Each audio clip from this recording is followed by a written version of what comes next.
But there's this continuous discussion that's been happening over the last several years about WNBA, NBA, fair pay, equal pay, respect, all this stuff. You saw Clay, what's his name? Clay Travis put out a bet a couple months ago. Like, I'll pay the best girls team $1 million to play the best high school team of my choice. And if you win, you keep the money. If they win, they get the money, And so there's been this constant reoccurring discussion. But our own Michael Porter Jr., forward/guard for the Denver Nuggets, is a great player. He was recently on a podcast, and he had the following clip. He had the following words to share about his thoughts on why the women ultimately aren't getting equal pay.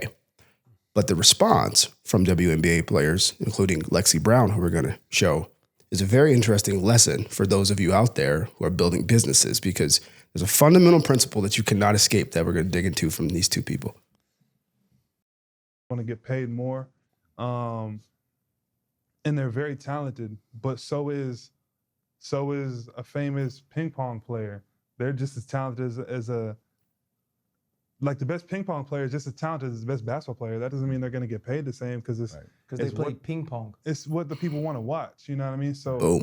As much as I understand females wanting the same treatment as men basketball players, it's a different sport. People, they're not packing out the arenas. Obviously, their TV deals aren't the same. So as much as I advocate for women and kind of the equality of the respect of their craft and all those things, I mean, you can't pay them the same thing, but I do feel like there should be a little way to make a little bit more money for them. All right, pause that.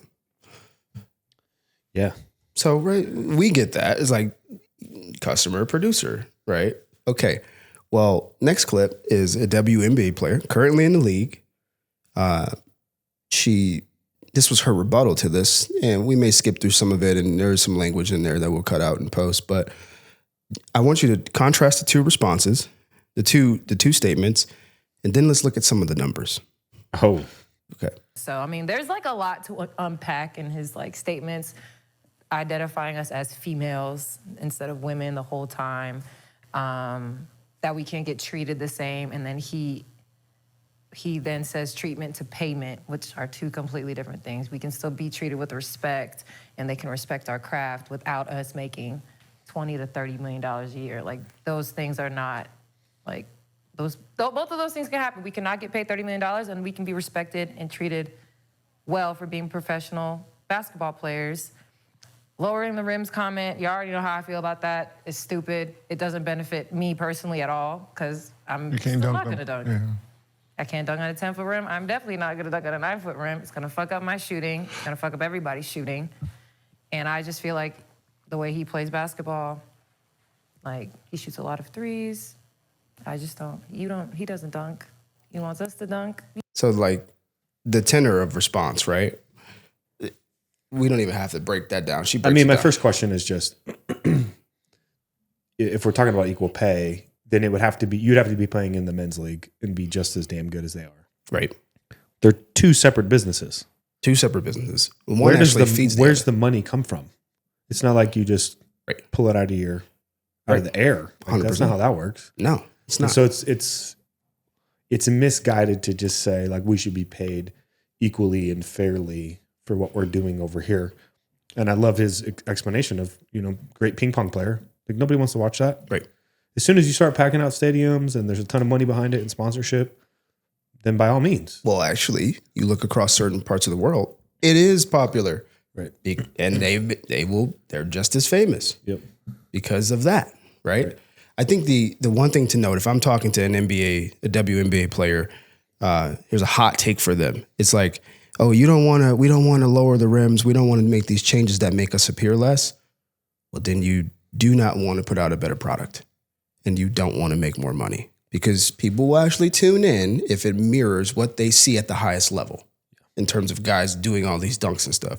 You want to get paid like them, you might want to get that much closer to being able to do those kind of things. That's not to say that what they're doing is not incredible. No, and that's her point. That was his point. And then she conflated the point. She said, hey, how can you say you respect us and not pay us the same? Let's just change the environment. In a commission selling environment, I have 100 salespeople. Right. One of them's making $1 million a year. The other one's making $50,000 a year. It's because one of them is better than the other one. Right. Facts. There's no other way around it, right? The free market will determine who makes and gets paid more money. So if you want equality, then put out a better product. Put out a better product. Now here are the numbers as we close it down. Look at this. Revenue, and this is just last year's numbers. Revenue for the WNBA, $10 billion. Revenue for the WNBA, $60 million. Average salary. Say it again. I think you said that backwards. Revenue for the NBA, $10 billion. $10 billion. WNBA, $60 million. Wow. Right? Average salaries. Not even a tenth. Wow. Average salaries, $9.6 million for the NBA. WNBA, $100,751. That's still respectable. Still respectable. You're top 1%. No, you're not top 1%, but you're top 10. This is coming from a guy who led strategy for $100 million a year revenue company. And we didn't have people at our organization making $1 million a year. Facts. Where's the money come from? Right. High average ticket price, NBA, $94. WNBA, $47. Highest paid player, $48 million, Steph Curry. In WNBA, Jewel Lloyd makes $228,000. And here's the real bread and butter of all of this, guys. Average viewership for the WNBA, for the NBA Finals, 12.4 million. WNBA Finals, 412,000 viewers. Average attendance, 17,000 for the NBA. For the WNBA, 5,600. So that is the difference. It's the numbers don't lie. You can have a viral clip of a Lexi Brown or Michael Porter Jr. or any sort of Kelsey Plum or anybody else who's going to hot take and stand on it. But the truth is the people don't want to watch. Well, how much were they getting paid 20 years ago? Actually it didn't exist. Point, right? It was brand new. It was brand new. Yeah. But it's all relative, right? So like professional men's basketball has been around since the 70s. Right. So, before that. Yeah. Yeah. So the point being, you're on an incredible trajectory. Like you can't compare. It'd be like somebody just getting started in their career comparing themselves to somebody who's been at it for 50, 60 years. Yeah. Those things aren't even comparable. And that's the main point for the business owners listening is that the comparison game will kill you. Yeah. Your inability to look at what the numbers in the market actually say will ultimately kill you also, because the market will tell you how much you are actually worth. Correct. And that, as you guys are building your businesses, as you're dealing with employees and helping your team understand this in the middle of content saying demand more money and all this stuff, the numbers don't lie. The market speaks, and you can have great confidence as you build, as you lead, as you grow, as you reinvent. And maybe the WNBA will take a lesson from our podcast.